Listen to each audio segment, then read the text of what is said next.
Number 5. The Necronomicon. To ease our way into this list, let's begin with a supposedly completely fictional book, created by the famous writer H.P. Lovecraft. Also referred to as the Book of the Dead, the Necronomicon appears in several of Lovecraft's stories where it was supposedly written in the early 1700s by an Arabic man named Abdul al-Hazrad, who was a devotee of the demonic deities Yog-Sothoth and Cthulhu, before he was apparently horribly devoured by an invisible demon in front of a presumably very confused and very terrified crowd. After this, the work was apparently translated and passed down over the years, having versions made in Greek, Latin, and English, while simultaneously being banned by various political and religious figures throughout history. Lovecraft was very sparing with the details about the contents and appearance of the book, believing that the mystery made it more frightening, though sections of it are quoted in his stories, such as the famous couplet appearing in The Nameless City, which goes, "That is not dead which can eternal lie, and with strange aeons even death may die." Over the years, Lovecraft was asked several times if the Necronomicon was in fact a real book, but he would always answer that it was not,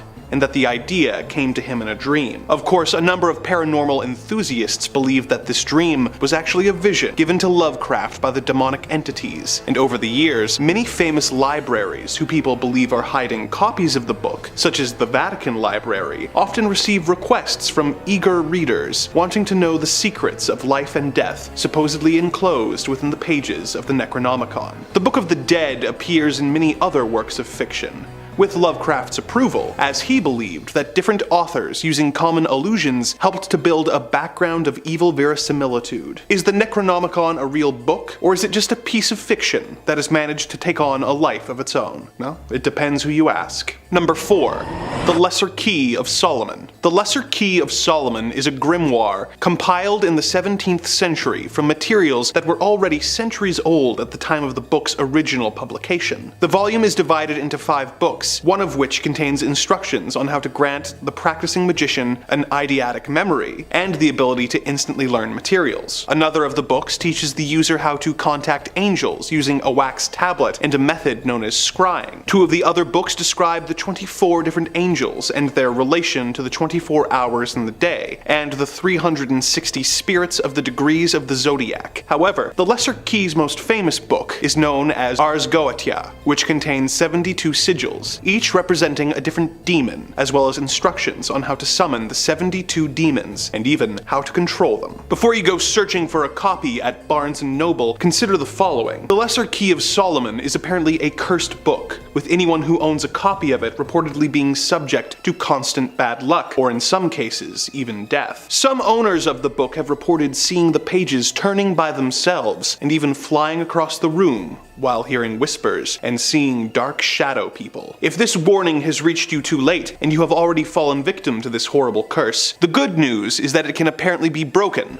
by burning all the pages and disposing of the ashes. No one knows for sure who wrote the Lesser Key of Solomon. Some of course believe that it was written by King Solomon himself as a gift for his son, but others believe that it was actually dictated by some of the 72 demons in order to give themselves a means of crossing over to our world. Whoever actually wrote it, I hope that it was done with the purpose of helping us control the dark forces that are knocking on the door of reality, and not the other way around. Number 3.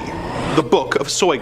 This 16th century treatise on magic, written in Latin, came into the possession of the former advisor of Queen Elizabeth I and famous mathematician, astrologer, alchemist, and occultist John Dee in the year 1580. The book was filled with spells and instructions on how to summon demons, but most curious of all were the several pages which were covered in more than 40,000 letters, all seemingly distributed at random. John Dee spent 2 years trying to crack the code that would allow him to read the book, but could not. In 1582, his colleague and fellow occultist Edward Kelly offered to perform a seance using a special mirror which would allow the Archangel Uriel to speak through him. They performed the ritual, with Dee recording the dialogue between himself and the angel in his spiritual diaries. Dee began the conversation by asking, "Is my Book of Soiga of any excellency?" The angel replied in Latin that the pages of the book were indeed special and were revealed to Adam by the good angels of God God in the Garden of Eden. When asked if he could help them translate the tablets of letters which comprised the final 36 pages of the book, the angel responded that only the archangel Michael had the power to decipher it. Dee would spend several more years failing to decipher the final pages of the book, well concerned at the rumors that the book was cursed and would bring death to anyone who translated it within 2.5 years. The book eventually went missing and was considered lost to history, with the only references to it being in Dee's various diaries. This changed in 1994, when a John Dee scholar searched the British Library. It had been searched many times before, but all the previous searchers had made the mistake of looking for it under the letter S for Soiga, instead of using the book's alternate title described in one of Dee's diaries, Alderia Sive Soiga Vocor. The scholar found 2 copies of the book using this method. In 2006, a mathematician was able to use a computer to analyze the 46,656 letters of the tables and discover the different keyword that each coded page used. This also revealed that the spelling errors between the 2 books proved that they were both actually copies of an even older text of unknown origin. The author of these texts is still unknown, and though the supposed angel said it was dictated to Adam by angels, the idea of angels in the Garden of Eden teaching Adam how to summon demons seems inconsistent with the established biblical lore. Is this supposedly cursed coded grimoire actually authored by some sinister and malevolent force? And what purpose was the book intended to fill? The more we learn about this book, the more mysterious it seems to get. Number 2.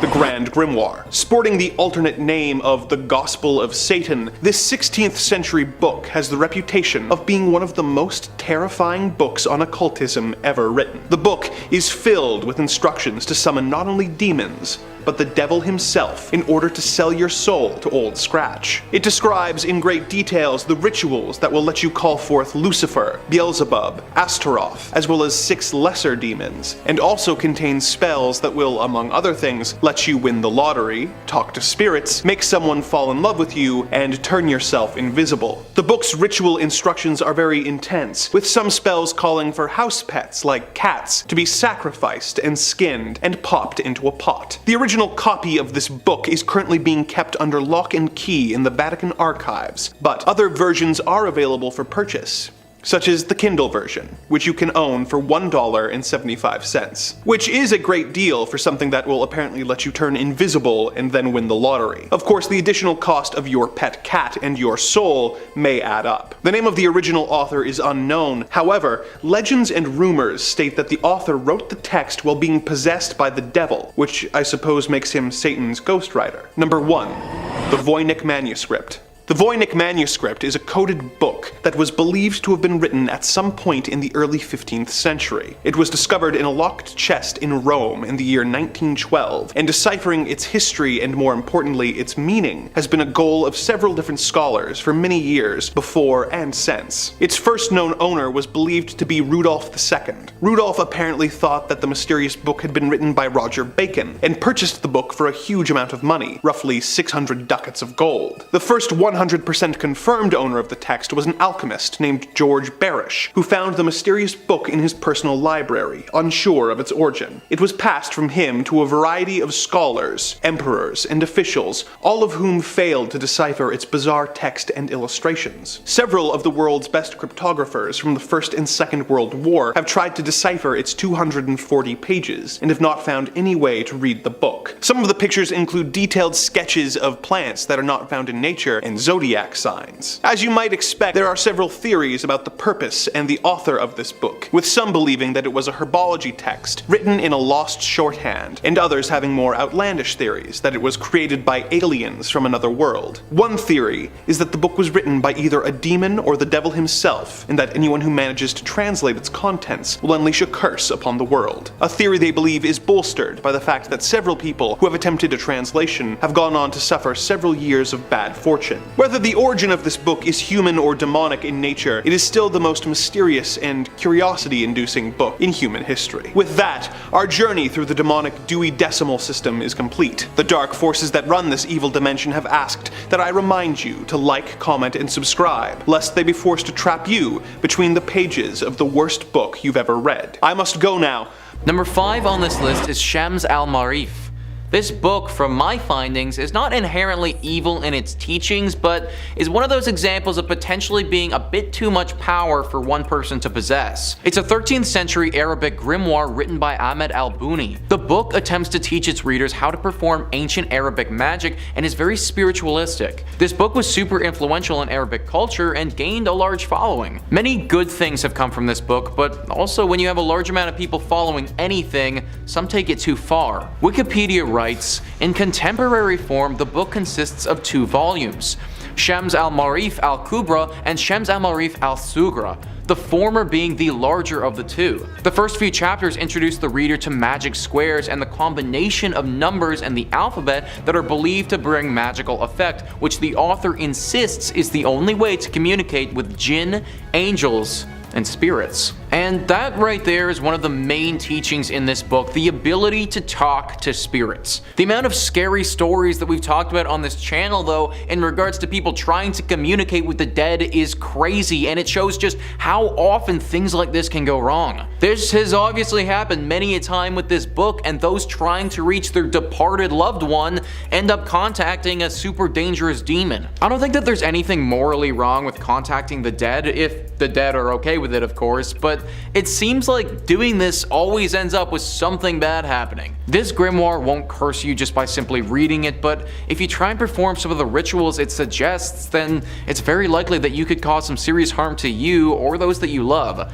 I recommend just avoiding this book altogether. Number 4 on this list is Devarmi Mystery. Now the book in question here is actually a fictional book, and therefore it would be actually impossible for you to read it anyways, even if you wanted to for some reason. But that being said, it doesn't change the fact that it's definitely cursed and extremely evil. If this book was real, then we would need to get rid of it as soon as possible because it teaches humans how to do some very dangerous things. The book is part of the Lovecraftian universe and made its first appearance in The Secret of the Tomb. The book isn't referenced too much in that story, but it's described in pretty good detail in the story The Black Bargain. In that book, it describes Devarmi Mystery as something that told you how you could compound aconite and belladonna and draw circles of phosphorescent fire on the floor when the stars were right. Something that spoke of melting tallow candles and blending them with corpse fat, whispered of the uses to which animal sacrifices might be put. It spoke of meetings that could be arranged with various parties most people don't even believe in, with cold, deliberate directions for traffic with ancient evil. Drawing circles of fire, sacrificing animals, talking with ancient evil, this all sounds like pretty bad news to me. Especially the part that says you can arrange meetings with various parties. It's clear that not only can this book teach someone how to perform any number of spells and incantations, but some of those spells will deal with the summoning of ancient demons and creatures. And if we assume that this book is real and can be read, then that would also mean that the terrifyingly powerful gods Lovecraft wrote about would also be real. Meaning that this book could grant you the ability to summon Cthulhu or something even worse. Summoning your standard demon is already bad enough, but an all-knowing, super powerful god definitely raises the stakes a little bit. This book, from every description I can read about, sounds like something that's just far too dangerous for any human to use and wield safely. If it ever was real and you did happen to stumble upon it, best to avoid reading it at all costs. Number 3 on this list is the Book of Abramelin. Abraham was an Egyptian mage who lived between 1362 and 1458 and dedicated his life to magic. Once Abraham visited Egypt, and there he met a magician,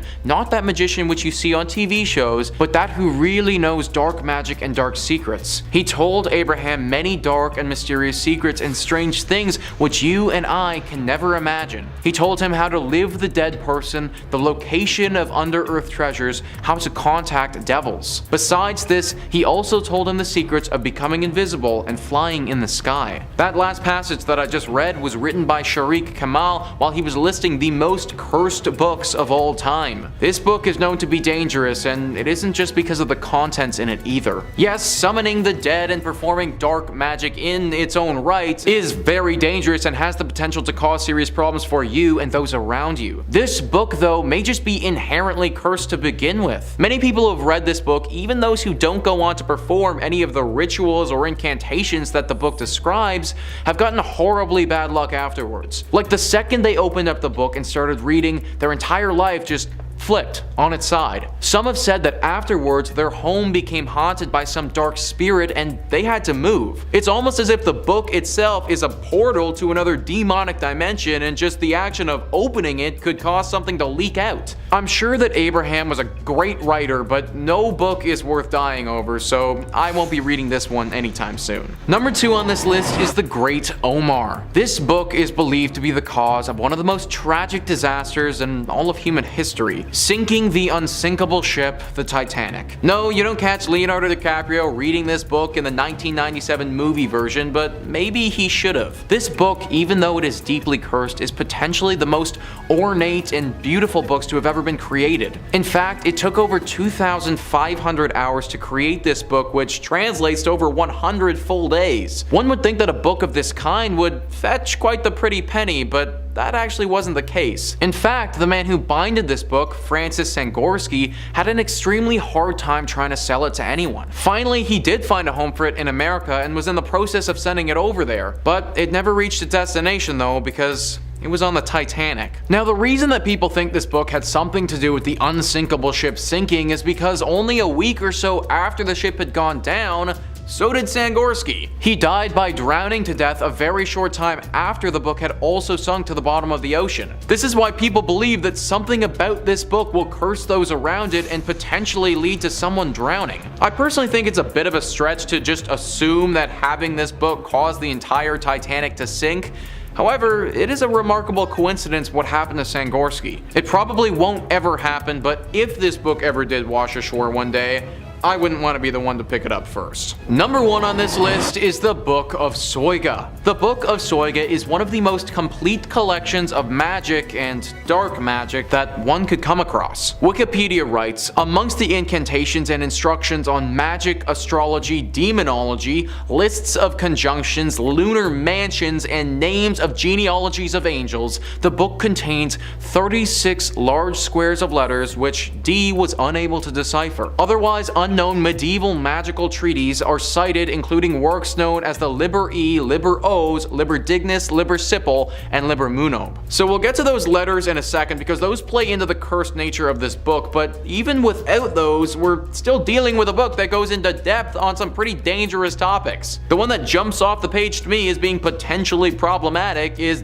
demonology, the study of demons and the hierarchy to them, and also the study of how to potentially summon them. This is certainly problematic and already a reason to not read this book, but let's get back to those letters. In 1608, there lived a man named John Dee. John Dee was fascinated with this book and wanted to figure out how to decode the letters. He reached out to the angel Uriel, and Uriel told him that only the worthy one will be able to crack the code. Truly a chosen one scenario where the book will reveal its secrets to the one that it decides. John Dee tried to decode it anyways, but then a grim fate befell him and he died. Then, very mysteriously, the book disappeared from the face of the earth for almost 400 years, until it all of a sudden reappeared in 1994. Now, it's thought that trying to decode these letters could prove fatal if you aren't the one worthy to do so. There's over 7 billion people on the planet, so the odds that you're the one worthy one and won't die are pretty slim. Not the sort of odds that I'd want to take just to look at some strange medieval letters. Number 5 on this list is the Treatise of the Vessels.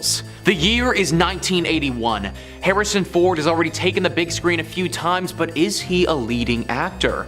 Yes, Raiders of the Lost Ark takes to the screen, and the beautiful George Lucas and Steven Spielberg brainchild officially solidifies Harrison Ford as being an elite A-lister in Hollywood. Well, this beautiful brainchild of theirs didn't just come out of thin air, but it was very likely inspired by the Treatise of the Vessels. This text is said to talk about some priceless treasures from King Solomon along with the Ark of the Covenant. If found, these would be some of the most valuable things ever rediscovered in all of human history. When there's gold, people are going to come, and the same thing applies here. There are riches galore to be found if someone is able to get to the bottom of this mystery, and the secrets may be within the Treatise of the Vessels. The thing is, it doesn't tell you the exact location of the Ark, so our daring explorers will need to find out for themselves. In case you didn't know, the Ark of the Covenant is said to hold tablets containing the 10 Commandments.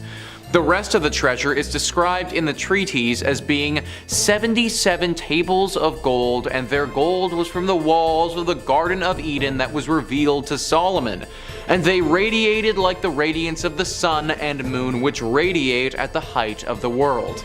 So yeah, it's all pretty freaking good stuff.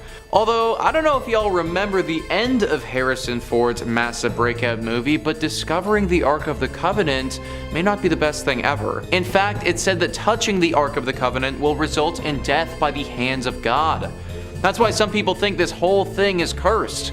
Yes, if you actually found this thing, then you might be the most wealthy person in the world, but it may also kill you in the process.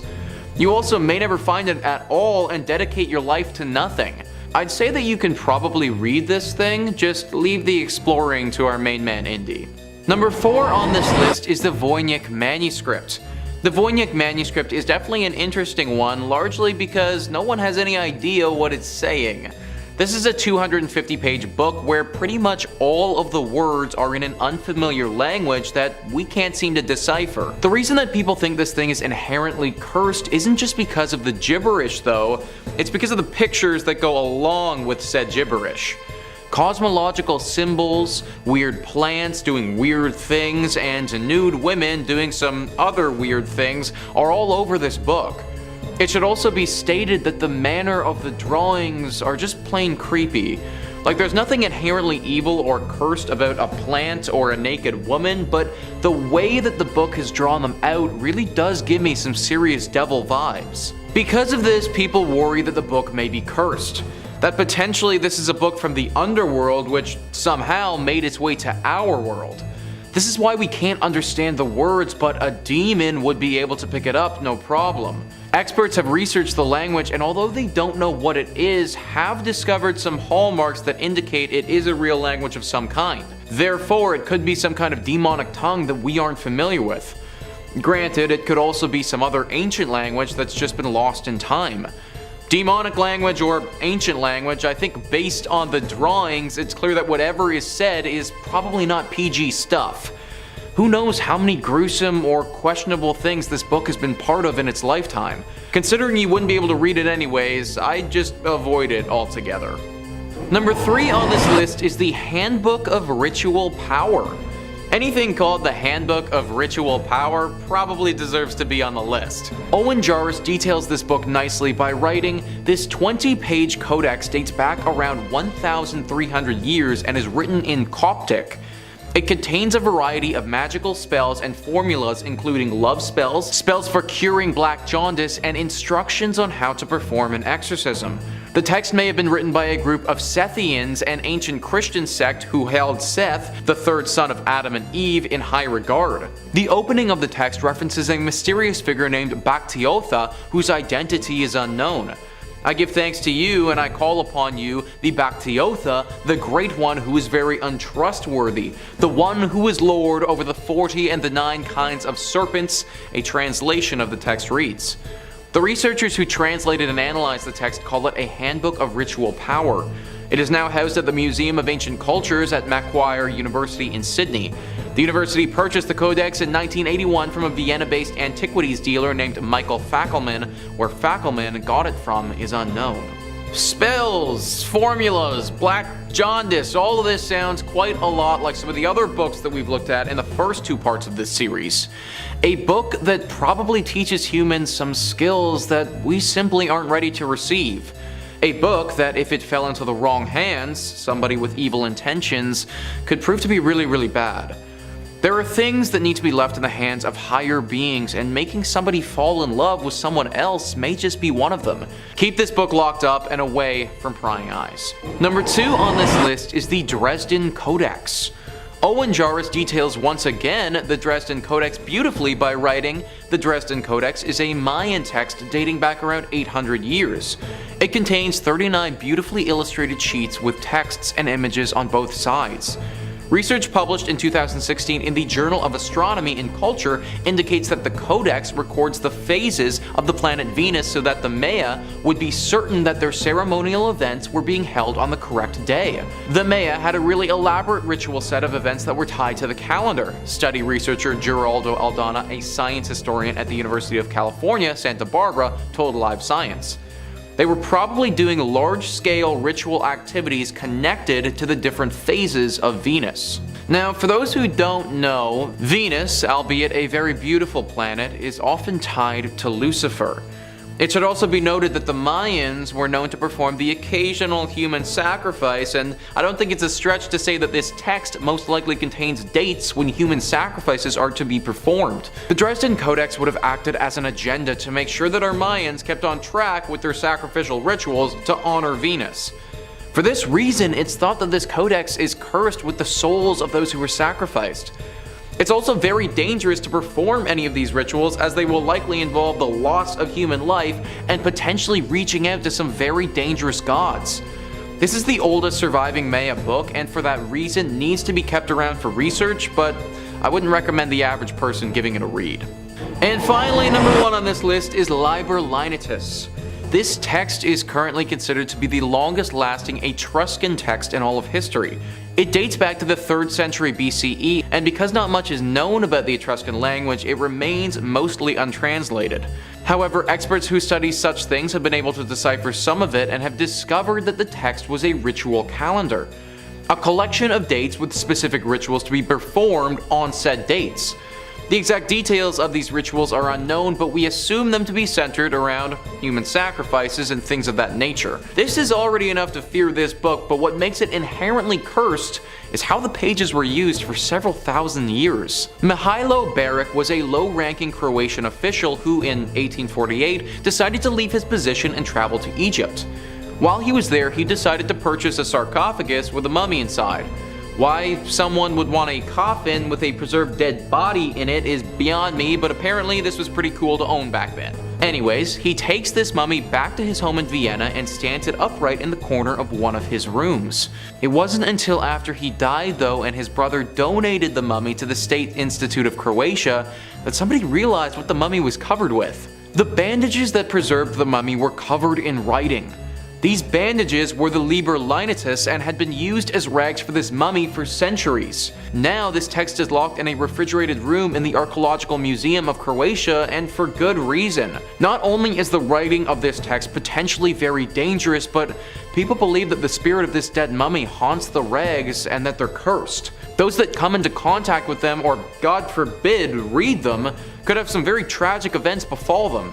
For this reason, I highly recommend staying away from the Liber Lineatus at all costs. Number 5 on this list is Scary Stories to Tell in the Dark. You may be familiar with this title because there was actually a movie adaptation that hit the screen super recently. Back in 2019, Scary Stories to Tell in the Dark came out in film format. But this movie was based off of a book, and for the longest time, this book was super banned. SCMP says this one stands out on the list because unlike the other banned or challenged books, Scary Stories is not political and it doesn't contain any references to drugs or sex. So why were these collections of horror stories so controversial? Some of the stories could be pretty scary and parents felt that they were inappropriate for their children, which is fair considering these are stories about being buried alive, cannibalism, and way more. But for many people, the real issue was the artwork by Stephen Gammell, an incredibly talented illustrator who no doubt caused nightmares for thousands of children since the book's first publication in 1981. So literally, guys, this book got banned because it was too scary. Think about that for a second. The author literally did too good of a job at making a horror book that people thought no one should read it. If I was the guy who wrote this, then I wouldn't know whether to take that as a compliment or like a criticism, to be honest. The people who banned this thing couldn't hold it down forever though, because at the end of the day, it is some great literature for those who love horror. Number 4 on this list is Fire and Fury. Now, this one I felt like I had to bring up because it happened really recently with the former president of the United States. Skyscape says, Wolf's gossipy tell-all describes a dysfunctional presidency perpetually in chaos, zoning in at one point on the day the FBI director James Comey was fired. Comey heard about it on TV. Not all of Wolf's claims are accepted as truth, of course. Trump said he didn't authorize Wolf's White House access and didn't speak to him for the first book. Trump's lawyer Charles Harder sent a cease and desist letter threatening a libel lawsuit in an effort to stop publication. Fire and Fury sold out in its first day of a release as a result. By 2021, Trump was speaking to Wolf for Landslide, Wolf's third book in the trilogy. There were countless scandals during the Trump administration, so I feel like this one was just another notch on the belt. Either way though, the government literally did everything in their power to try and get rid of it and stop us from being able to buy it. The opposite happened though, and because it got so much attention, it flew off the shelves faster than they could print them. Number 3 on this list is Lawn Boy. This story, written by Jonathan Iveson, is one of the most challenged books in America in 2021, and honestly, folks, it really shouldn't be. Esquire says Lawn Boy is the big-hearted story of Mike Munoz, a young Chicano striver working on a landscaping crew in Washington. As Mike fights against the soul-crushing forces of classism and racism to achieve his American dream, he also comes to terms with his sexual identity. Though the novel was written for an adult audience, teens fell in love with Lawn Boy, leading it to be awarded an Alex Prize, an award bestowed by the Young Adult Library Services Association to books written for adults that resonate with teens. Critics slammed the book for the LGBTQ content and sexually explicit material, pointing to a sexual encounter between 2 young men. Iveson has received hate mail and death threats as a result of campaigns to ban his book, but he remains uncode. When I look at the wealth of great literature that enlightened souls have sought to ban through the ages, how could I feel anything but pride to be listed among them, he wrote. To those who would ban my book and burn me at the stake because they are ashamed of their own past experiences or uncomfortable with any non-binary sexual identifications, I hope you find healing. And literally, guys, shout out Jonathan on that one. When I found out that this book was something that people were trying to ban in literally 2021, it kind of blew my mind. Like, sometimes I think that the world is past stuff like that, and I do want to say that I think most people are. Like in America, 87% of people don't think that books should get banned. So at the very least, regardless of their views on things, they think that there should be a freedom of speech or writing. Either way, the government hasn't actually forbidden you from reading this book. People tried to do that. And I say, you shouldn't listen to them. Number 2 on this list is Animal Farm. So if you wanted to read Animal Farm now, then you probably wouldn't have too hard of a time getting your hands on a copy. But back in the day, this wasn't always the case. In fact, the government for a long time wanted nothing to do with the book. Spyscape says Animal Farm was a target of censors and spies. The satire revolves around farm animals who rebel, hoping to create an equal society. Instead, they end up living under Napoleon, a dictatorial pig. The USSR saw it as a critique of its politics and banned the book. The UAE briefly banned Animal Farm because of its talking pigs seen to be against Islamic values. The CIA, meanwhile, turned it into a propaganda tool and funded an animated movie of the same name, although spies changed the book's ending. If we think about it logically for a second, it makes sense why a government wouldn't want Animal Farm to get read by the general public. This is especially heightened when we think about it from the perspective of a controlling government like the USSR was. In their brain, they probably saw this book as a bit of a threat. The public reads it and then starts getting some sneaky ideas about how they're going to revolt and start their own new country with a totally new government. And then this even goes a step further because the CIA started pushing this book and marketing it as something against the USSR. What was a fictional story turned into this whole political thing caught between the two biggest superpowers in the world when it was released. And number one on this list is the Anarchist Cookbook. This book has had a roller coaster of a life since it was written. Big Thing says, since it was first written in 1971,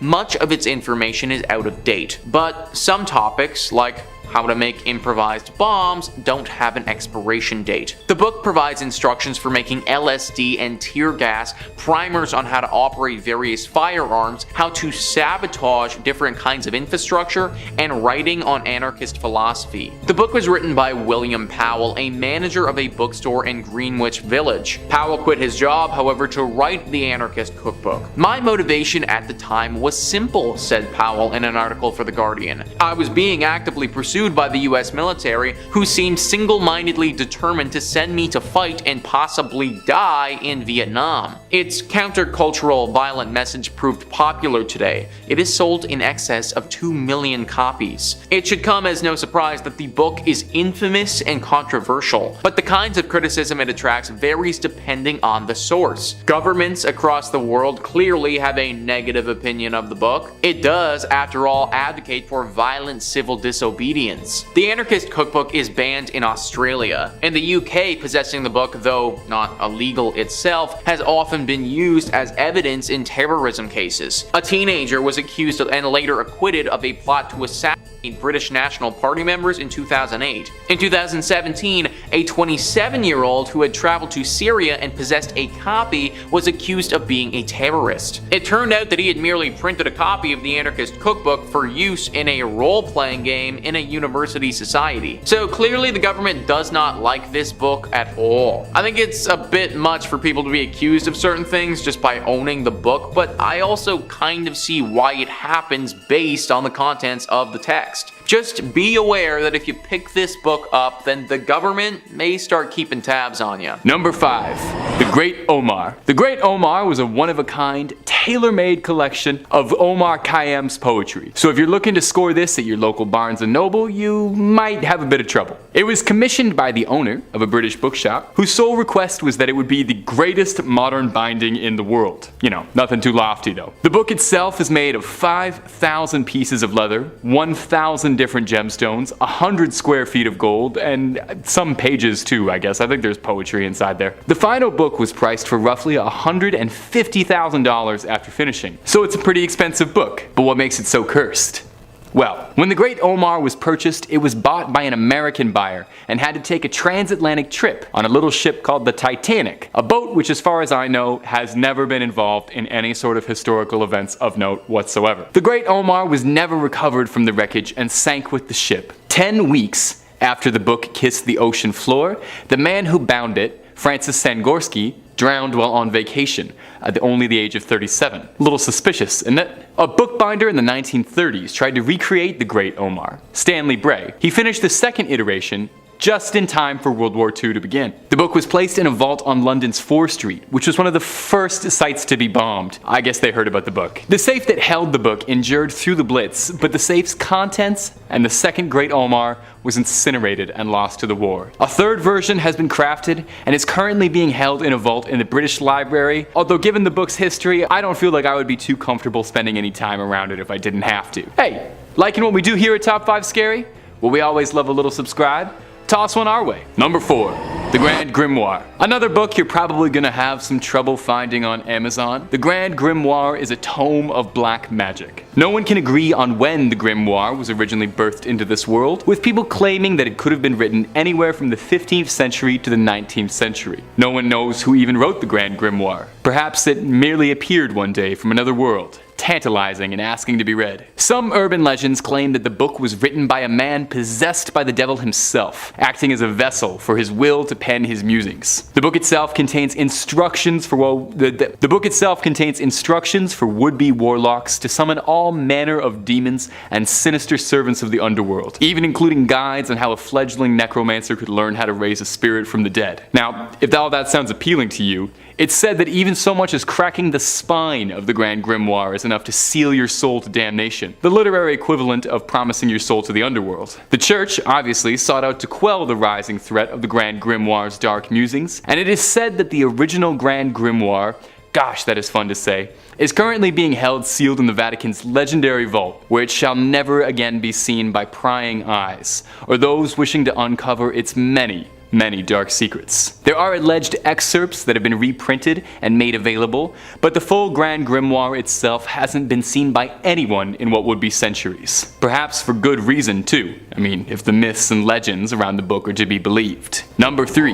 The Book of Abramelin. The Book of Abramelin, and I'm sure I'm pronouncing that wrong, I'm sure one of you ghouls and goblins will let me know, or the Book of the Sacred Magic of Abramelin the Mage, if you're not into that whole brevity thing, is an allegedly magic text that is thought to have been written at some point during the 14th century. It wasn't until the 19th century that it became recognized for its power, when the Hermetic Order of the Golden Dawn translated the book into English in the late 1890s. Now, if you're unfamiliar with the Hermetic Order of the Golden Dawn and you're wondering which Final Fantasy that's from, the Hermetic Order of the Golden Dawn was a secret society devoted to the study of the occult and spiritual development. From here, the book became a key text in occultism, supposedly even inspiring Aleister Crowley's system of magic. So what's inside the book? Any pop-ups? The book centers around an incredibly elaborate ritual aimed at allowing a practicing sorcerer to communicate with their holy guardian angel. The book theorizing that everyone has their own personal guardian angel, a celestial other half from another world, if you will. After the sorcerer summons their guardian angel and enjoys a honeymoon phase, the book describes a period of blissful intimacy, one needs to conquer every unredeemed spirit of the infernal regions, which sounds like a bit of a task. There's a lot of people, there's a lot of unredeemed spirit. Luckily, I think the angel helps out a bit. If the legends are true, then undoubtedly the information in this book isn't the kind of thing that should ever be falling into the wrong hands. I mean, that's just a general good piece of life advice. As a general rule of thumb, you shouldn't mess with demons unless you know what you're doing, okay? That's the kind of thing to leave up to professionals. For all of our sakes, you know? Number 2. The Voynich Manuscript. The Voynich Manuscript is one of the more interesting books on this list. It's named after the first public owner of it, Wilfrid Voynich. Unlike most of these cursed banned books, the Voynich Manuscript is actually something you can seek out and read via Yale University's online collection, and you are more than welcome to peer over its pages, although you might find it a bit of a difficult text to read, because the Voynich Manuscript is written in a language that no human being speaks or has ever spoken. Carbon dating suggests the manuscript was first written at some unspecified time during the 14th century, and all 240 of the manuscript's pages are written completely unintelligibly, so if you want to take a look at this thing and try and help us crack this, please be my guest. Adorning its pages are confusing illustrations that only serve to further its mysterious reputation, with most of the drawings looking like a cross between a Hieronymus Bosch painting and a fever dream kaleidoscope nightmare. The book has made its way through countless owners, a succession of kings and other powerful leaders, and yet in all the years of its existence, no one has even come remotely close to understanding just what the Voynich Manuscript is, where it came from, and what its purpose is. Is it cursed? Well, it's possible. Maybe it contains the instructions for all manner of demonic and occult magic, and we just don't know how to read it yet. There are some people who believe that the Voynich Manuscript could have been written by an extraterrestrial entity and gifted to us. And there's even some legends that claim the manuscript has some sort of apocalyptic curse hidden inside its mysterious scrawlings. We might never know, unless you might be the one to crack it for us. Number 1. Codex Gigas. Codex Gigas? Gigas? Gigas? One of you guys will tell me, I'm sure. Oft referred to as the Devil's Bible, is the biggest entry on this list. And not just for its renown. No, it's like literally the biggest entry on this list. It's 3 feet tall and weighs around 80 pounds. It wouldn't surprise me at all if the curse this book inflicts on you is a hernia. The Codex Gigas, which literally translates to giant book, is a medieval manuscript dating back to the 12th century. So what's the deal with the Codex Gigas? Well, legends tell the Codex was penned by a monk who had broken his vows, and to repent for his sins, he was sentenced to be walled up alive. He promised, as an apology, that he would write a powerful book to glorify the monastery, and his book would contain all known human knowledge at that point. Everything. The original Wikipedia, and he wasn't even asking for donations. The legend continues that the monk, realizing that this task was a bit lofty, even for the quickest of scribes, reached out for some help co-authoring his mighty manuscript. He reached out and prayed, but not from God, but instead from Lucifer, asking for help finishing the book in exchange for his eternal soul. I'm starting to understand why he was sentenced for breaking his vows. Not really the best plan if you're looking to redeem yourself in the eyes of the church by making a deal with the devil, but hey, we've all done pretty crazy things trying to make a deadline. I totally get it. It's said that Lucifer himself helped complete the book, and the monk drew a portrait of the devil himself as thanks. That's where the book gets its name, the Devil's Bible. The book is replete with occultism, dark rituals, and imagery. I mean, after all, it's said to contain the entirety of the knowledge of the human race up to this point. So who's to speak what sort of sinister secrets are kept between its giant pages? There were estimates and tests to try and recreate the manuscript, suggesting that even one man writing, without illustrations, would have taken the better part of 2 decades to write the calligraphy present inside that book. So did this monk have some otherworldly help? Maybe just a huge stack of Red Bull? And what is inside this book? If your Latin's any good, the manuscript is kept on display in the National Library of Stockholm. Just be careful what you read. You got no idea what you could bring into this world. Number 5 on this list is the Sworn Book of Honorius. This is an ancient medieval grimoire that was very influential and was apparently written by Honorius of Thebes. I say that word apparently because it's currently unknown whether Honorius of Thebes was actually a real person or a complete myth. If he was real, then he's said to have a deep connection with religion, magic, and the devil. This book, the Sworn Book of Honorius, is said to be the oldest medieval grimoire to date, with some people estimating that it was written back in the 1300s. Even though Honorius of Thebes was said to have written this book, it's said to be a collection of many magicians who attempted to condense the knowledge that they had into 93 chapters. The book covers a wide array of magical topics. This includes having the ability to travel to purgatory, or to potentially save someone from purgatory, or even send them there in the first place. It shows people the rituals necessary to summon a demon and bring them into our real physical world. Then once that demon is there, the book goes on to describe how we can command a demon to do our bidding. It shows people how to send someone to hell or to heaven if that person chooses. It even goes in depth about treasure hunting and the proper methods to finding treasure. This book was supposed to act as a one-stop shop on how to be a full magician. A big warning though, and why you need to pray before reading, is actually written in the book. Let him who would work in a magical art beware that he not be in deadly sin, for if he be, he shall be mad ever after. For the soul by its nature desires to see God in whom it delights, but the impediment of sin frustrates its desire and it cannot see God. He who would work in magical art must be willing in his work and utterly cleansed from all filthiness, for the more he suffers, the more he shall obtain. Basically, if you intend to use this book, then you can expect your soul to go through some serious suffering. Number 4 on this list is the Dragon Rouge. The Dragon Rouge is an updated version of one of the most haunted texts in history, the Grand Grimoire. Keegan actually covered the Grand Grimoire in one of his previous parts of this series, so I highly recommend you go check out one of those videos if you haven't already. But the Cole's notes are that the Grand Grimoire was a text that described how to make a deal with the devil. It showed the reader how to summon Lucifer, and then how to make a pact with him once he is summoned. The Dragon Rouge is a version of this Grand Grimoire that goes further into detail on several demons and how one should summon them. What's interesting about this text is that it inspired the name for a cult group in the 90s called the Dragon Rouge. This cult was founded by Thomas Carlson, a Swedish man, in 1989. Thomas claimed that he had visions growing up as a child and believed to be connected to spirits and God somehow. This cult is based in the left-hand path of magic, which for those who don't know, is considered to be the dark magic and associated with the workings of the devil. Apparently, the Dragon Rouge text is one that is worshipped and used quite often during the proceedings of this cult. If you wanted to, you could actually visit the Dragon Rouge's website and volunteer to join their cult, but based on the writings of the book that they worship,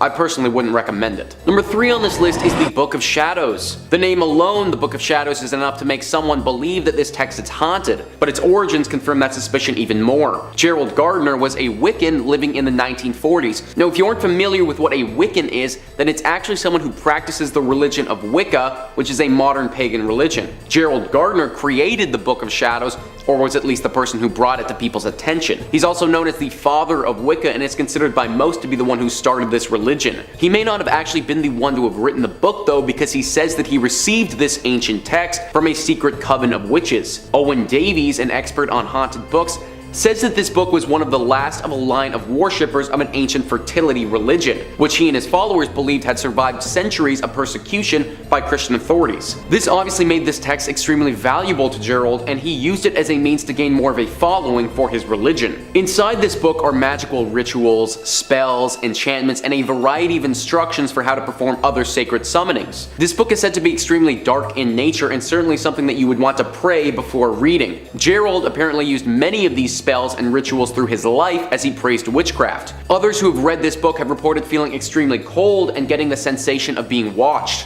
Any book that you apparently receive from a coven of witches has spells on how to worship them, and it's called the Book of Shadows. It certainly can't be any good. Number 2 on this list is the Great Omar. The Great Omar is one of the prettiest and ornate books that you will ever see in your life. Back in the day, book binding, the process of assembling a book and putting it together, was considered by most to be an art form. This book really proves that, having taken 2,500 hours to create and using emeralds, rubies, and sapphires in its creation, it really was a marvel. The text in this book contained a bunch of 4-line poems by Omar Khayyam. These poems were apparently filled with temptation and condemned by the church because of that. That being said though, after the book was constructed, Sangorsky, the man who designed the book, wanted to sell it at an exorbitant price. Problem was, not many people wanted a book that would cost them thousands of pounds. This book traveled by ship back and forth from Europe and America several times with no apparent buyer in sight. This continued until it's made its way onto a very famous ship called the Titanic. Obviously, the Titanic did not reach its destination, and the Great Omar sank to the bottom of the Atlantic Ocean, where it rests to this day. However, what gives this book the designation of being haunted is that only a week or two later, Sangorsky himself died. He died from drowning, just like the people on the Titanic would have died. Ever since this has happened, people believe that the Great Omar was actually cursed, and that it could have potentially been the cause of the Titanic's demise and the death of Sangorsky. It could all be one big coincidence, but I don't recommend reading the Great Omar 2, which was published by Sangorsky's partner later in life, because some evil may just befall you. Number 1 on this list is the Lesser Key of Solomon. The Lesser Key of Solomon is a book that came after one of the oldest grimoires to ever exist, which is the Key of Solomon. Now, the Key of Solomon was estimated to have been written in the 15th century, whereas the book that we're looking at right now, the Lesser Key of Solomon, was said to have been written 2 centuries later. The first book talks a lot about the power of God and utilizing that power for personal gain. Typically, this was done through extensive worship of God and various ceremonies that praised his power. The Lesser Key of Solomon, though, takes a far different approach. This book expanded on those principles, but mainly dove into demonology. Its pages studied the hierarchy of demons and the beliefs surrounding demons. As many of you are probably expecting though, it didn't just stop there at an intellectual study. The Lesser Key of Solomon went far deeper and described the process in summoning demons and traveling to the demon world. Its pages show a much greater appreciation to Satan and discuss the great power that can be obtained from worshipping demons and the devil. It goes into detail on how to craft potions that you can give to other people that will then put them under your spell. This book is also said to be heavily cursed. It is reported that if you own this book, you are susceptible to demonic possession. Previous owners have reported strange ongoings, such as pages turning on their own, other books flying off of the shelf, and dark creatures appearing in their home. Therefore, owning this book is said to be extremely risky, and even though you might get a glimpse into how to navigate the underworld, you could become a victim to one of those very demons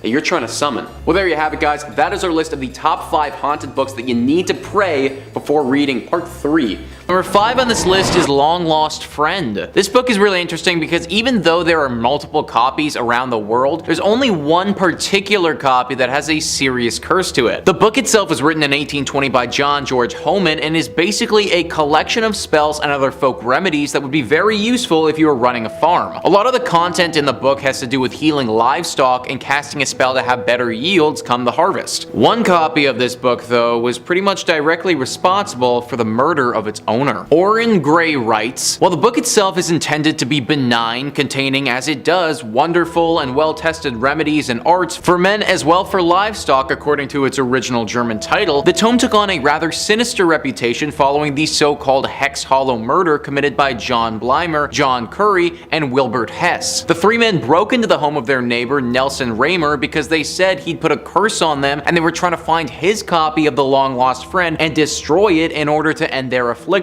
Unable to do so, they instead killed Raymer and attempted to burn down his house. Raymer's supposed copy of the book never turned up. After this incident had happened, the men sort of came to their senses and it felt to them as if they'd been under a spell and lost their minds for a little while. People have theorized that the single copy of the Long Lost Friend that Nelson Raymer had owned was cursed, and through its curse had basically set this tragic event in motion. Similar to the One Ring in Lord of the Rings, after it sabotaged its owner, it went into hiding and now no one knows where this book went. Hopefully it stays hidden and the curse it holds is never brought to the light again. Number 4 on this list is The Orphan Story. The Orphan Story is one of the few entries on this list where the subject matter isn't too demonic or troubling in nature. It's, as the title would suggest, a story about an orphan who at 14 years old leaves Spain to go on some adventures. The curse with this book seems to be when someone studies it. The story was written by Martin de Leon Cardenas in the early 1600s and since then has racked up the death toll for those who've worked on the book. A Peruvian academic, Belinda Palacios, has said, "I laughed it off, but I was a bit apprehensive at the same time. It's taken a while because the people who've worked on it have died, one from a strange disease, one in a car accident, and another of something else. A book that if you spend extensive time with it will inevitably lead to your death. No one knows where this curse originally started from. Potentially the author had written something into the book where if somebody spends a long time with the work, they'll eventually suffer a grim fate. Or potentially through the years of its publication, the book has had something sinister happen to it that then caused those who worked on it to suffer greatly. I find it very interesting that this curse only seems to apply to those that study or put great effort into the book. From what I've read, those who just simply read the book for pleasure will be fine. That being said, any book that has the potential to curse me with death is something that I'd like to keep off my reading list. Number 3 on this list is Tomino's Hell. Tomino's Hell is one of the most famous works from the Japanese poet Sajo Yaso, but it's famous for all the wrong reasons. It's not actually a book, so I'm leaving the parameters of this video a little bit, but it is a one-page poem that has dire consequences if read aloud. It was initially released in 1919 and started to gain some popularity because those who read it felt very troubled and uneasy when doing so. The poem's subject matter is very disturbing and graphic, and it's understandable why it would make somebody feel uneasy. It's about a child named Tomino who lived amongst abusive parents and decided to write all of her sorrows into a poem. That poem is found by her parents and they respond by locking her up in a cage and not feeding her. Eventually she dies from disease and malnourishment. So the poem itself is pretty bloody depressing to begin with. Throw on the fact that when you read it out loud you actually get cursed, and now we have one of the most dangerous pieces of writing in the world. Tomino's Hell, if you read out the poem in its entirety out loud, is said to curse you forever. The curse ranges in severity and can come in the form of almost anything. Illness, financial ruin, accidents, death of a loved one, or even death of yourself are all in the potential cards for what might happen if you read this poem out loud. One of the most famous instances of this is filmmaker Suji Terayama, who made a movie based on the poem and then shortly died soon afterwards due to illness. There have been countless others who have suffered similar fates after reading this poem as well. I've actually avoided reading the poem even silently while I was doing this entry and just read people's descriptions on it. For your safety and your family's safety, I recommend that you avoid it as well. Number 2 on this list is Codex Gigas. This book is often referred to as the Devil's Bible, and anything that's called that has to make this list. It's one of the strangest books in the world because even though it's only 320 pages in length, it actually weighs roughly 160 pounds. The origin behind this dark book is widely debated, but the most popular legend includes a Buddhist monk. It's said that in the 16th century, a Buddhist monk broke a promise to his master, and as a punishment, punishment, he chose to lock himself in a room and have no food or no water. He spent days in that room writing 310 of the current 320 pages in the book. The last 10 he couldn't finish though, and instead of enlisting the help of someone from our world, he decided to get someone else to help. It was the devil. He called to Lucifer himself, and Lucifer answered his call. The monk died, but Lucifer finished the remaining 10 pages and left his devilish mark on the book forever. The book is now locked up in Vatican City for safekeeping, but it's said that somebody stole those last 10 pages written by the devil, and nobody knows where they are now. What's written in those last 10 pages is also a bit of a mystery. The devil could have written horrible spells in there that could result in awful evil sweeping across the land. He may have also put a curse on those last 10 pages, and those who read it will fall victim to whatever curse he decided to leave behind. Who knows how dangerous this book could actually be? Either way, if you ever stumble upon Codex Gigas, I don't recommend giving it a read. Number 1 on this list is the Grand Grimoire. The Grand Grimoire is considered by some to be the most dangerous book on the planet. The exact date this book was written is unknown, with some estimates putting its first publication in the early 1400s, but other experts saying that it was probably written some 500 years after that. The writer of this book is thought to be Antonio del Rabina, who, other than writing this grimoire, pretty much a complete mystery. The Key of Solomon and the Lesser Key of Solomon are often on people's most cursed books list, and much of the teachings in the Grand Grimoire was taken from those original texts. This book, the Grand Grimoire, serves only one evil purpose. It teaches someone how to summon and make a pact with the devil. Wikipedia writes, the work is divided into 2 books. The first book contains instructions for summoning a demon and for the construction of tools with which to force the demon to do one's bidding. The second book is further divided into 2 parts, the Sanctum Regnum and Secrets. The Sanctum Regnum contain instructions for making a pact with the demon, allowing one to command the spirit without the tools required in book 1, but at greater risk. Secrets contain simpler spells and rituals one can employ after having performed the ritual in the first book. Some editions contain a short text between those 2 parts dealing with necromancy. The book describes several demons as well as the rituals to summon them in order to make a pact with them. It also details several spells for winning the lottery, talking to spirits, being loved by a girl, or making oneself invisible. This book is made to be an evil cheat code to life, something that somebody can use to hack the game and get a leg up at everything. And don't get me wrong, winning the lottery would be a pretty cool superpower to have, but at what cost? How much of my soul am I gonna have to sell to a demon to get that done? How do I know that I'm gonna perform these spells properly? Like, if I'm an amateur, then I could very easily screw something up and fatally injure myself in the process. Also, summoning the devil is never the best idea to begin with either. This book is just far too powerful and far too sinister for humans to have access to. Number 5. The Book of the Sacred Magic of Abramelin the Mage. The Book of Abramelin, or more formally, the Book of the Sacred Magic of Abramelin the Mage, is an old Jewish magic text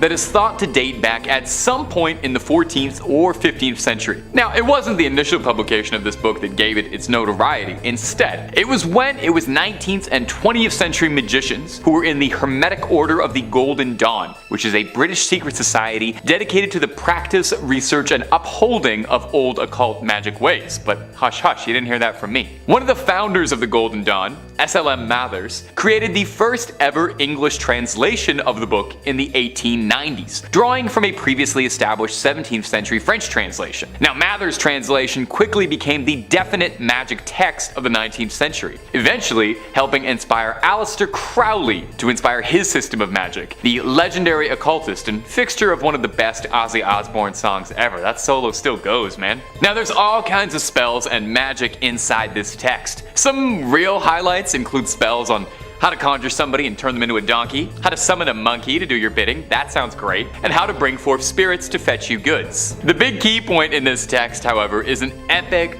multi-month spanning ritual that, if performed correctly, will allow the sorcerer to commune with their own guardian angel. The book theorizes that everyone has a guardian angel and that they are another part of their essence, a spiritual other half of yourself. The ritual involves, I don't know how to say this politely. You have to Well, they say you have to get blissfully intimate with your other half. Once the honeymoon period is over, the caster then has to summon up and conquer unredeemed spirits of the infernal regions of hell to conquer them, and then they'll be able to master the spirit domain. That sounds like a lot of irredeemed spirits. I hope my angel might help out a little bit with that. This all sounds very complicated, so all things considered, maybe it's for the best that this one's locked away. Seems like heavy reading, not before bedtime. And if you're looking for more true tales of terror, fake frightening fribs, cursed relics, ancient evils, aliens, cryptids, conspiracies, ghouls, goblins, and pretty much everything spooky you can think of, Top 5 Scary is the place to be. Stay subscribed, but way more importantly, stay scary.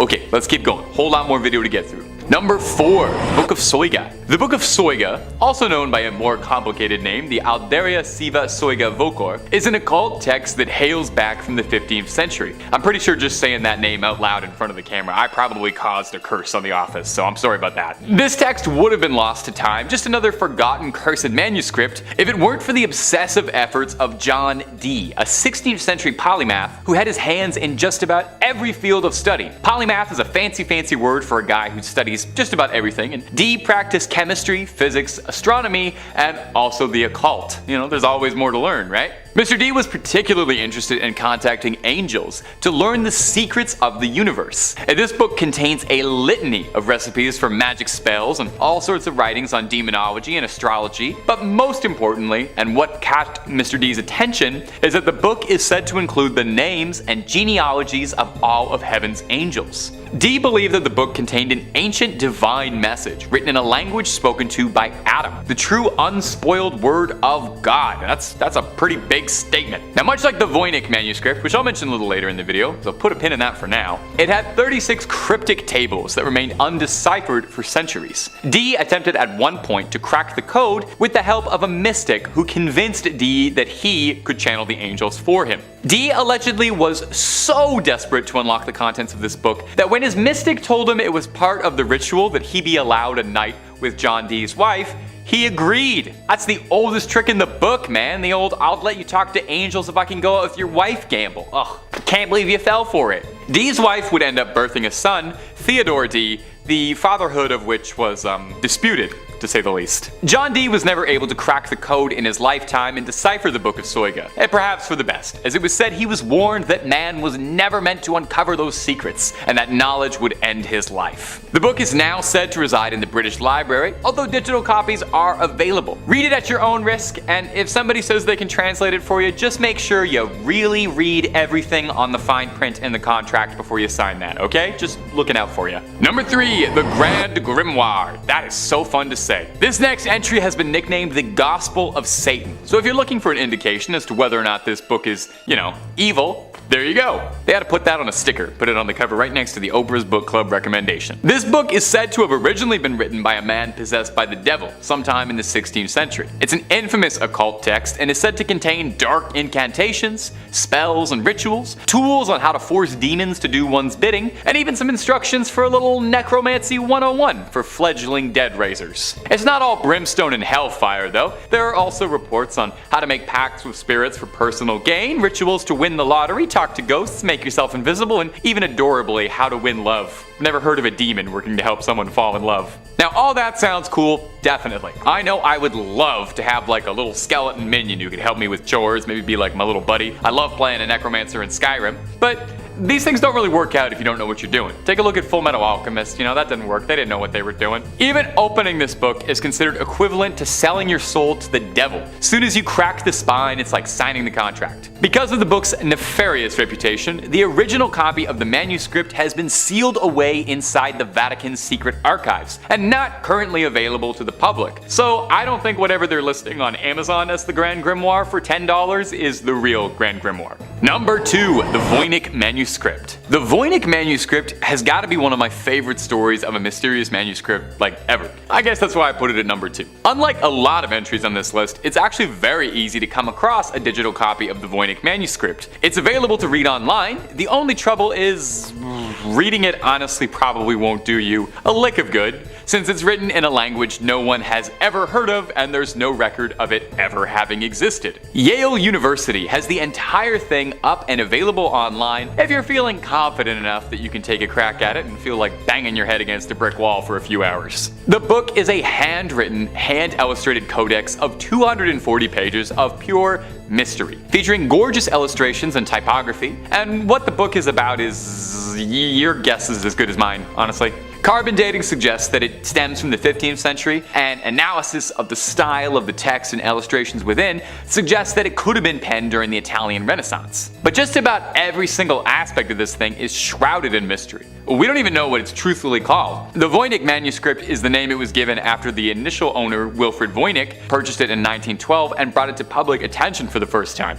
Sorry, not the first owner, I'm sure several other people owned it before him. As such, the language inside the book is occasionally referred to as Voynichese. Now, some pages are missing, lost to time completely, and the pages we do have are just a puzzle. Some are foldable sheets of various sizes, some pages have wondrously drawn diagrams or illustrations showing things like plants, some fictional, some real, and astrological symbols, drawings of people. Over the years, there have been several efforts to try and decode and document the book and figure out just what it is. A prevailing theory, admittedly a boring one, is that it's a guide to botany written in a mysterious script, a forgotten language, an uncrackable code, an incredibly convoluted hoax. Of course, with any good mystery, there are some wild theories. Some say the Voynich manuscript could be written from an extraterrestrial gifted to humanity, or written in demonic script perhaps, or that biblical language that we were mentioning in the Book of Soygas a few points ago. Like I said, it's available online, so I leave this up to you. If you manage to crack it, let us know down below in the comments. We're all clamoring for it. And number 1, the Codex Gigas. When it comes to cursed and demonic books, the Codex Gigas is one of the biggest ones around. Like, literally. Codex Gigas translates to giant book, which isn't exactly a scary name. When you see the size of this behemoth, it starts to make a little bit more sense. This thing is massive. 2 feet long. Now, giant oversized illuminated manuscripts were pretty common around the area the book was penned, but this one stood out for its immense size and the dark rumors surrounding the supposedly cursed text. Don't even try reading this thing, just lifting it will give you a hernia. That's the curse. It's occasionally been dubbed Satan's Bible due to the legend surrounding its origin. It's a good story, so get cozy. Supposedly, the legend goes that a monk by the name of Herman the Recluse, which is also what they used to call me, was condemned to death for heresy and was to be walled up alive and starved. In a desperate plea to save himself, Herman tried to convince the prior and the abbot as a whole that if he could pen a manuscript to honor God's glory, and that it would contain all of human knowledge and all of human history in one book, and if he could pen it in one night, he would be let free. The abbot agreed, thinking this was, of course, impossible. Herman wrote until midnight, wearing his fingertips down, and in a moment of desperation, made a prayer to Lucifer and asked for his eternal soul in exchange for the book's completion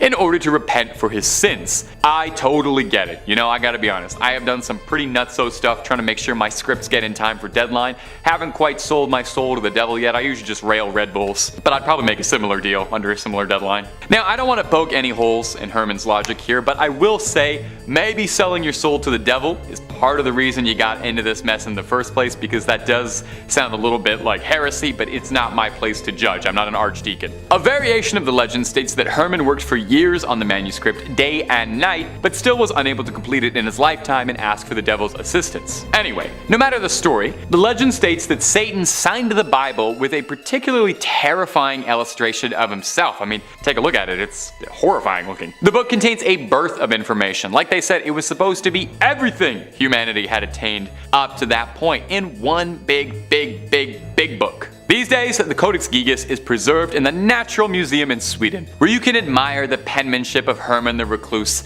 and his ghost author Satan. From an ancient book that we can't seem to decipher to a text that gives you the ultimate ability, here are the top 5 sacred books that hold ancient curses. Number 5 on this list is the Untitled Grimoires. The Untitled Grimoires were written by a witch, and really not the type of book that you want to be reading before bedtime. Or actually reading at all for that matter. Digital Trends says, the Untitled Grimoires is a set of 2 handwritten, spiral-bound spellbooks sold by an online retailer for nearly $14,000 back in 2013.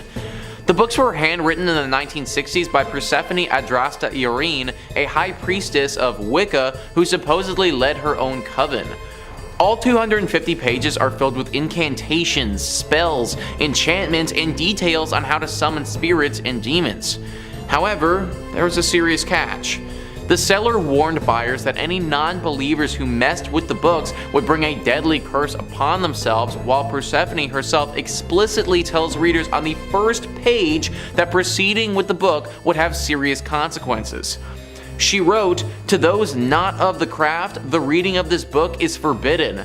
Proceed no further, or justice will exact a swift and terrible retribution, and you will surely suffer at the hand of the craft." So literally anyone who can't perform dark magic already can't read this book and learn how to perform dark magic without dark magic coming and cursing them.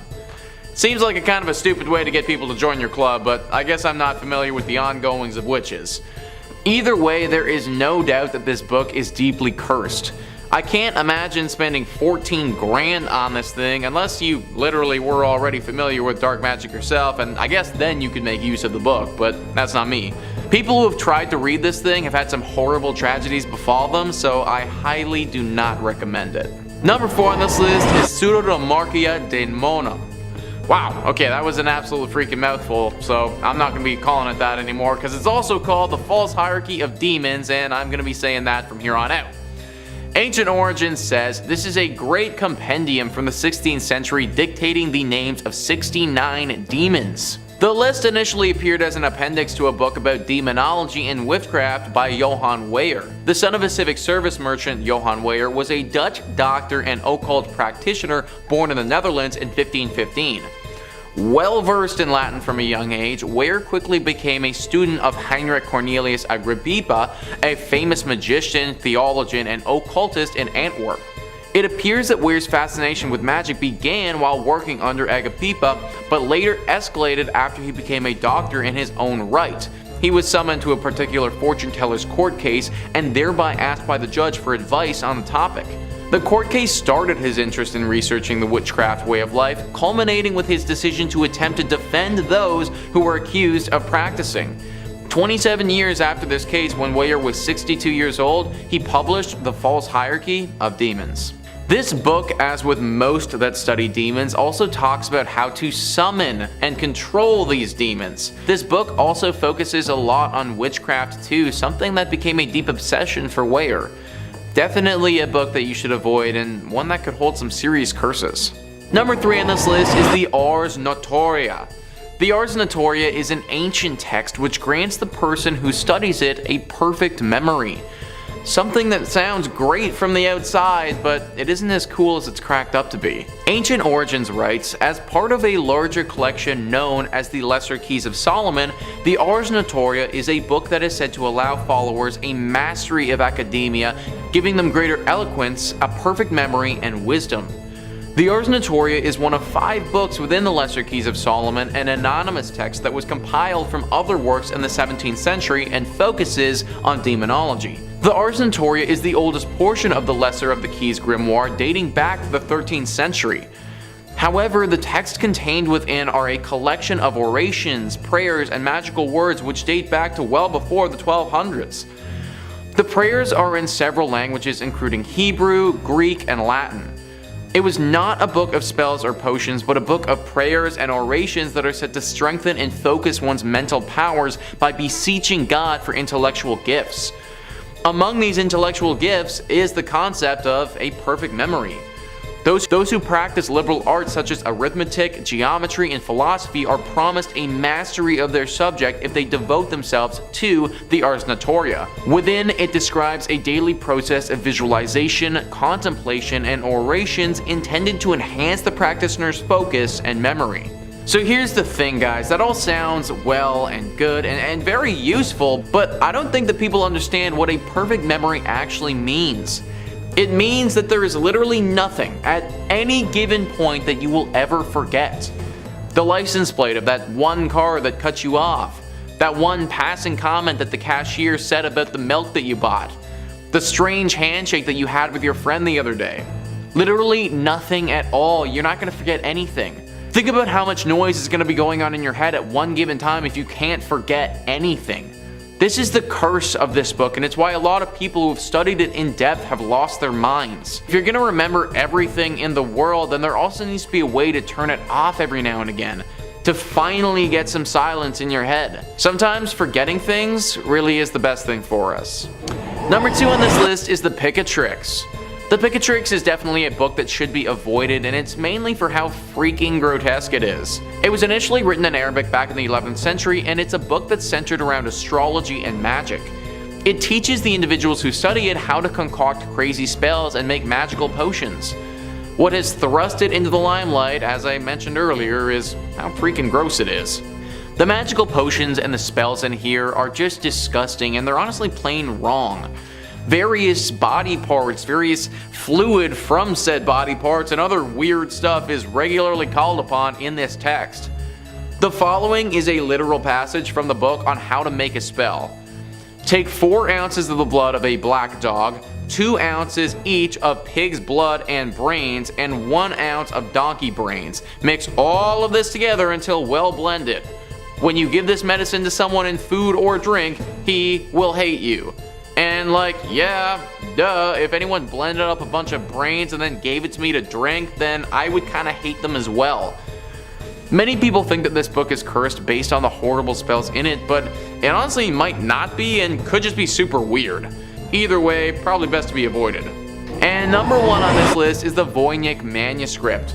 The Voynich manuscript is an illustrated codex that is handwritten in a writing system or language that no one understands. By using some advanced carbon dating, we can determine that it was made back in the early 15th century. We're pretty sure that based on the style of writing, artwork, and language that's in this book, it was most likely made in Italy. The manuscript contains 240 pages in it, and even though it was discovered a long time ago, no one has any idea what it truly means. This could be a good thing though, because the current prevailing wisdom is that whoever discovered exactly what this book says and means, they're gonna be cursed. Some think that this book has an ancient alien curse that's attached to it, and that it was dumped in Italy hundreds of years ago by said extraterrestrials. Others believe that there were some deep devil worshippers who made this book after finally making contact with the devil. Either way, so far we have no idea what it says, and if things maintain how they've been, we probably won't ever know. Which for a book like the Voynich manuscript, might actually be for the best. Number 5. The Book of the Sacred Magic of Abramelin the Mage. The Book of Abramelin, or more formally, the Book of the Sacred Magic of Abramelin the Mage, is a Jewish magic text that is thought to date back at some point in the 14th or 15th century. Now, it wasn't this initial publication that gave it such a notoriety. There wasn't really a lot of book reviewing going on back then. It was when it was upheld by the 19th and 20th century magicians who made up the Hermetic Order of the Golden Dawn, which kind of sounds like a fake bad guy from an RPG, but is a British secret society dedicated to the practice, research, and upholding of old occult magic ways. Can't be that secret though, because I'm talking about it. One of the founders of the Golden Dawn, one SLM Matters, created the first ever English translation of the book in the 1890s, drawing from a 17th century French translation. Mathers' translation became the definite magic text of the 19th century, eventually helping inspire Aleister Crowley, the legendary occultist and fixture of one of the best Ozzy Osbourne songs ever. There's all kinds of spells and magic inside the text. Some highlights include spells on how to conjure someone into a donkey, summon a monkey to do your bidding, how to bring forth spirits to fetch you goods. The key point in the text, however, is an epic multi-month ritual that, if performed correctly, will allow the sorcerer to commune with their guardian angel other half. The book posits that everyone's guardian angel is another part of their essence, a spiritual other. The ritual involves, I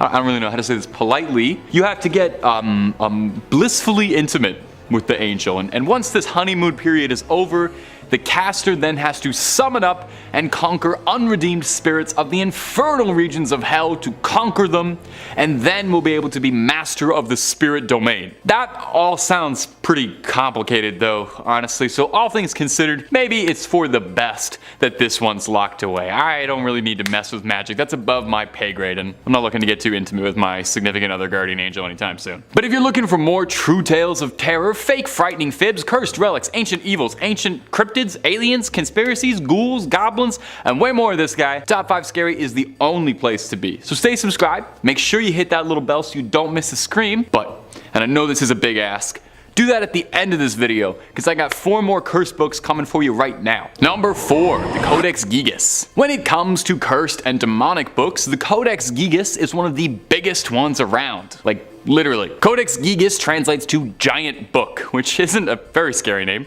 but when you see the size of this behemoth, it starts to make a bit more sense.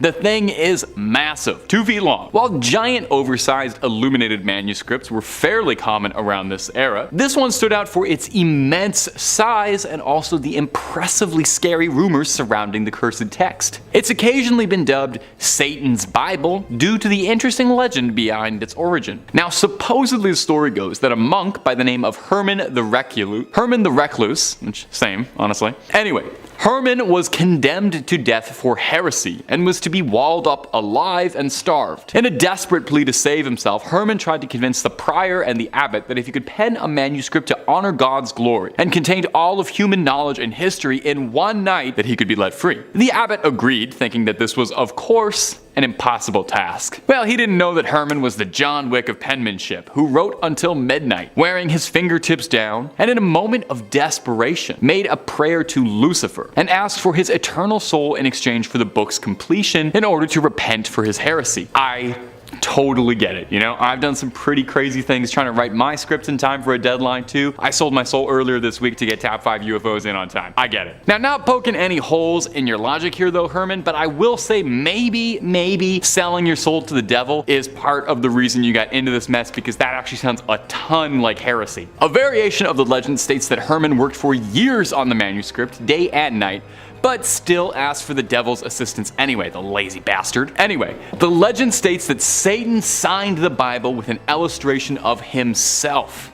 The ego on that guy. The book contains a birth of information. Like they said, it was supposed to be everything humanity had attained up to that point. Now these days, the Codex Gigas is preserved in the Natural Museum in Sweden, where you can admire the line work of Herman the Recluse and his ghost author, Satan. Number 3, the Grand Grimoire. Our next entry has been formally referred to as the Gospel of Satan. It's different from Satan's Bible, and is said to be a cursed book whose knowledge had to be sealed away to protect humanity. So this might be the most dangerous book ever published after Hop on Pop. The Grand Grimoire was said to have been penned by a priest in the 16th century who was possessed by a litany of demons who compelled the man to put their knowledge to paper. Acting as a scribe for the demons, the man wrote everything they knew about dark incantations, spells, instructions on how to cast rituals, how to bind a demon to make it do your bidding. Wait, a demon wrote this book? A demon gave instructions about how it wants to be bound to a human and serve humans? That's a freaky little demon. That's not all though. There's a step-by-step recipe for a little necromancy if you're down to dabble in some dark arts and make some bones dance to your rhythm. The book really covers all the fun stuff you've been told not to do. Now it's not all brimstone and hellfire too. There's rituals on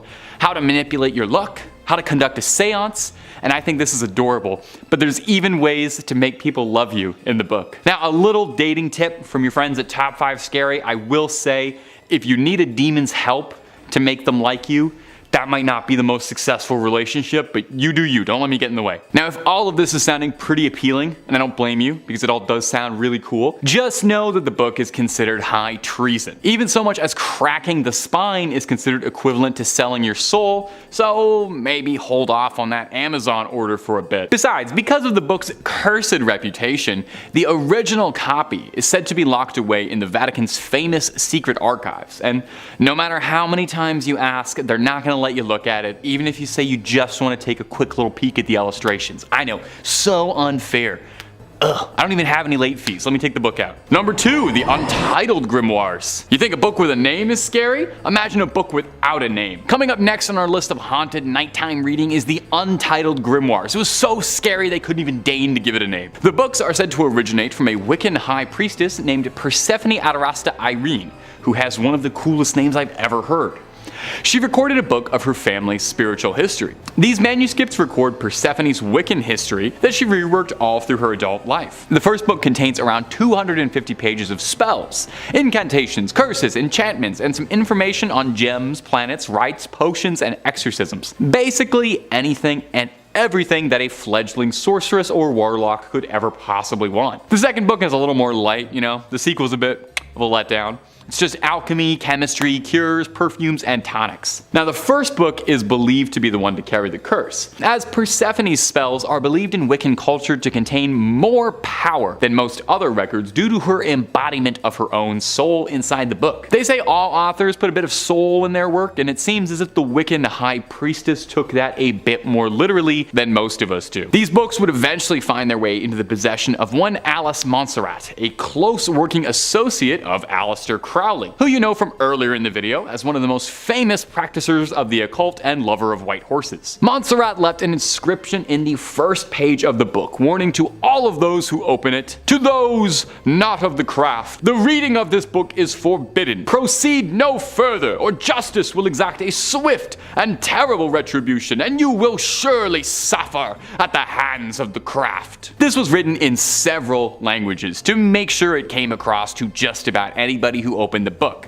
Now I'm kind of unclear on that. I don't know, some of the old words, the old English is kind of confusing me. Does that mean the book should be read like it's good? I don't know. Not really getting that. And finally, coming in at her #1 spot today on demonic dictionaries and evil literature is the infamous Lesser Key of Solomon. Make no mistake from the title, even though it's a Lesser Key of Solomon, it is not a lesser evil. It's an anonymously authored grimoire on demonology, so not written by Solomon. It's also known as Clavicula Salomonis Regis or Lemegeton, is a grimoire. It's a book of magic that gained significant prominence in occult literature. Now the grimoire is attributed to King Solomon, the biblical figure renowned for his wisdom and mastery over supernatural forces. It's believed to have been compiled in the 17th century, though it draws upon earlier occult tradition and texts.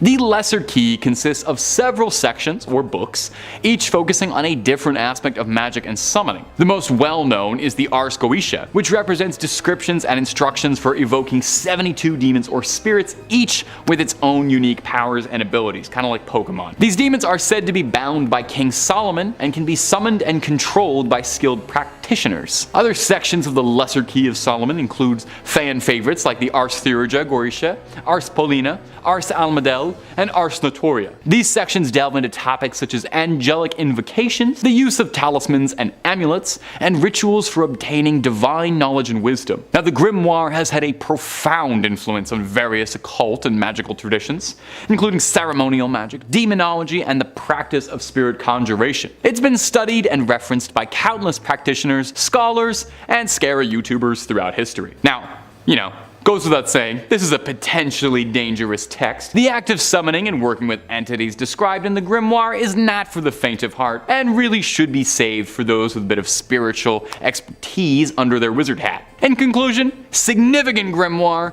very, very scary. I'm probably going to leave it closed for now. Number 5 on this list is the Sacred Book of Abramelin the Mage. This book was written by, and yep, you guys guessed it, Abramelin. Abramelin held a belief that every single person had their own unique personal demon within them. Kinda sounds like the guy who's been through a few rough breakups if you ask me. He believed though that even though we all had this personal demon, that it could be tamed and it could be controlled. Sort of like this inner power that you have that once you're capable of controlling, it will be very, very strong. If you have this inner demon tamed, then you'll be able to perform supernatural feats and abilities that the average human won't be able to do. That's basically what this book is all about. Taming your inner demon and learning to work with it so that you can harness that power. Then, once you've done so, this book will teach you what sort of powers you're able to perform. Now this all sounds pretty legendary actually. I think that everybody would love to be able to channel some magical part of themselves and perform supernatural feats. The book, as with many on this list though, comes with a downside. If you have this book in your possession, then you're said to be haunted by spirits from another dimension. And these spirits will bring you horrible luck. Maybe if you channel your inner demon quick enough and then get rid of this book, it could be worth it, but something tells me that it's going to take longer than an afternoon to do that, which probably makes this book too dangerous to use. Number 4 on this list is the Arabetel. The Arabetel, or the Arabetel de Magia Veretum, is an ancient text that has some questionable things in it. Although the intentions of this book are good and it may have helped some individuals live a better life, there are dark things in here as well, and the better life can't be said for all people who use this book. Ancient Origins writes, the Arabetel is a Renaissance period grimoire and one of the most influential works of its kind. Unlike some other occult manuscripts that contain dark magic and malicious spells, the Arabetel contains spiritual advice and guidance on how to live an honest and honorable life. The Arabetel is said to have been written in 1575 AD. The author remains unknown, although it has been speculated that it was written by a man named Jacques Gohori. The focus of the Arabetel is on nature and the natural relationships between humanity and a celestial hierarchy. It centers on the positive relationships between the celestial world and humans, and the interaction between the two of them. The Arabetel was an extremely influential work for its time. So as we can see, this ancient text isn't inherently evil in nature, or at least that wasn't its initial intention. However, this book has been connected to some urban legends, and one copy of the text in particular is definitely cursed. It's believed that back in the 1600s, this book fell into the property of a young Polish farmer. The farmer grew obsessed with this book and the dark and malicious spells that it contained. He cursed his rivals and made it so that their crops would never grow. He turned into this evil warlock who the whole region feared. Even though they feared him, they weren't going to give up all hope. The people rose up and attacked this warlock farmer. They killed him, but before he died, he cursed his copy of the Arabetel so that whoever reads it will die within 60 days. Needless to say, the people weren't about to test this guy's curse out, and they hid the copy of the book away. Nowadays, nobody knows where it went, and it could still possibly be out there. So if you do ever pick up one of these texts and give it a read, then you're basically rolling the dice and just hoping that it wasn't that same copy that got cursed. Number 3 on this list is the Book of Soiga.